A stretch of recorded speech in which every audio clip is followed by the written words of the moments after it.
ఇక ప్రధాని మోదీ అమరావతి పర్యటన ఏర్పాట్లు దాదాపు పూర్తయ్యాయి. రేపు మధ్యాహ్నం 3:25 నుంచి 4:45 వరకు మోదీ అమరావతి పర్యటన జరగనుంది. ఇక 3 సభా వేదికల ఏర్పాటుకు ప్రధాని సెక్యూరిటీకి నో చెప్పారు.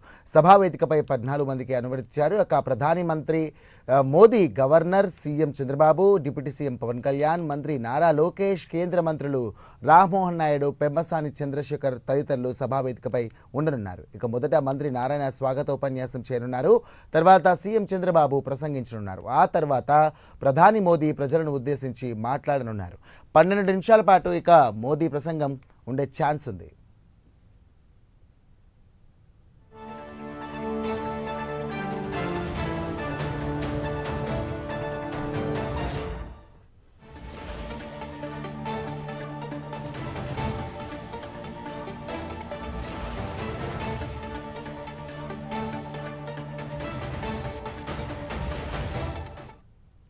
రైట్, ఇదే అంశానికి సంబంధించి మరిన్ని డీటెయిల్స్ మా కరెస్పాండెంట్ రవికృష్ణ అందిస్తారు. రవికృష్ణ, చెప్పండి.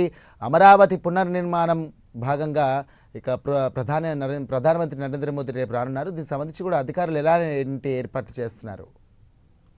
అంటే సాయిరాం, రేపు ప్రధాని నరేంద్ర మోడీ అమరావతి పునర్నిర్మాణం కోసమని అక్కడికి రావటం, అక్కడ ఒక బహిరంగ సభ నిర్వహించడం అనేది జరుగుతుంది. ప్రధానంగా కూడా ఎప్పుడైతే కూటమి ప్రభుత్వం అధికారంలోకి వచ్చిన తర్వాత అమరావతిని అత్యంత వేగంగా అభివృద్ధి చేయాలి, అమరావతిని ఏపీకి ఏకైక రాజధాని చేయాలనే లక్ష్యంతోనే అడుగులు పడుతున్నాయి. దీనికి సంబంధించి గతంలో ఏదైతే వైసీపీ ప్రభుత్వం ఉన్నటువంటి టైంలో మాత్రం అమరావతి రాజధానిని అయితే పక్కన పెట్టడం జరిగింది. అప్పుడైతే 3 రాజధానులు అనేటువంటి ఒక కాన్సెప్ట్ తీసుకోవడం ద్వారా అమరావతిని పూర్తి స్థాయిలో కూడా పక్కన పెట్టేసిన నేపథ్యంలో కూటమి ప్రభుత్వం అధికారంలోకి వచ్చిన తర్వాత అమరావతిని పూర్తి స్థాయిలో డెవలప్ చేసేందుకు అయితే మాత్రం అడుగులు పడ్డాయి. దీనికి సంబంధించి కేంద్ర ప్రభుత్వం కూడా పూర్తిగా సహకారాన్ని అందిస్తుంది.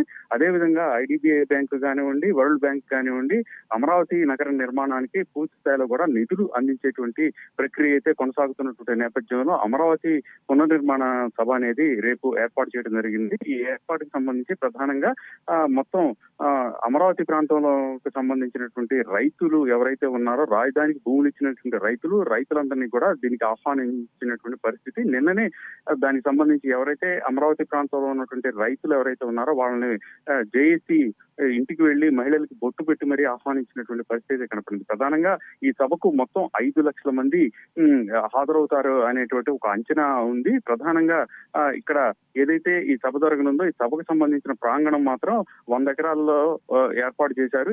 ఈ సభకు సంబంధించి 3 పెద్ద టెంట్లు అయితే ఏర్పాటు చేయడం జరిగింది. దీనికి సంబంధించి ప్రస్తుతం ఇప్పుడు ఉన్నటువంటి దేశంలో ఉన్నటువంటి ఉద్రిక్త పరిస్థితుల నడుమ 3 ఏదైతే ఉన్నాయో వాటికి సంబంధించి 3 చోట్ల కూడా 3 ఈ స్టాండ్స్ అయితే నియమించినటువంటి నేపథ్యంలో ఇప్పుడైతే మాత్రం కేవలం ఒకే ఒక సభా వేదికనైతే ఏర్పాటు చేయడం జరిగింది. ఈ ఏర్పాటుకు సంబంధించి ఎస్పీజీ అండర్ కంట్రోల్ లోనే పూర్తిగా కూడా అక్కడ ఏర్పాట్లన్నీ జరిగాయి. ప్రతిదాన్ని కూడా క్షుణ్ణంగా పరిశీలించి ఆ సభా వేదికనైతే మాత్రం ఏకైక సభా వేదికనైతే అక్కడ ఏర్పాటు చేశారు. ఆ సభా వేదిక మీద కేవలం 14 మంది మాత్రమే, సీఎం, పిఎం, అలాగే డిప్యూటీ సీఎం తో పాటు మరి కేంద్ర మంత్రులతో మొత్తంగా కూడా 14 మందినే ఆ సభా వేదిక మీద ఉంటారు. అక్కడి నుంచే పిఎం గాని, చంద్రబాబు, అలాగే డిప్యూటీ సీఎం పవన్ కళ్యాణ్ కూడా ప్రసంగించేటువంటి పరిస్థితి అయితే ఉంటుంది. అయితే మొట్టమొదటి మాత్రం ఈ ప్రధాని మోడీ రాజధాని ప్రాంతంలోకి హెలికాప్టర్లోకి వచ్చిన తర్వాత అక్కడ నుంచి సభా వేదిక వరకు కూడా ఒక ర్యాలీ ఉన్నట్లుగా కూడా రోడ్ షో ఉంటుందని ప్రకటించారు. కాకపోతే ఇప్పుడు ఉన్నటువంటి పరిస్థితుల దృష్ట్యా అయితే మాత్రం రోడ్ షో అయితే క్యాన్సిల్ చేశారు. 2 కిలోమీటర్స్ కూడా కేవలం తన కారు నుంచే చుట్టుపక్కల ఉన్నటువంటి ఎవరైతే ప్రజలు ఉన్నారో వాళ్ళని విష్ చేస్తూ చేతులుపుతూ ప్రధాని ఆ సభా వేదిక దగ్గరికి చేరుకుంటారు. ఇప్పటికే దీనికి సంబంధించి మొత్తంగా కూడా ఆ 16 కనెక్టివిటీ రోడ్లను కూడా ఏర్పాటు చేశారు. ఎక్కడికక్కడ మొత్తం 5 లక్షల మంది వచ్చినప్పటికీ కూడా వాళ్ళకి ఎటువంటి ఇబ్బందులు లేకుండా కూడా సకల ఏర్పాట్లు చేశారు. ఈ వాటర్ ప్రూఫ్ టెంట్లని 3 టెంట్లను కూడా ఏర్పాటు చేశారు. బయట ప్రాంతంలో పూర్తిగా కూడా ఎల్ఈడికి సంబంధించినటువంటి టీవీ సెట్లను కూడా ఏర్పాటు చేయడం జరిగింది.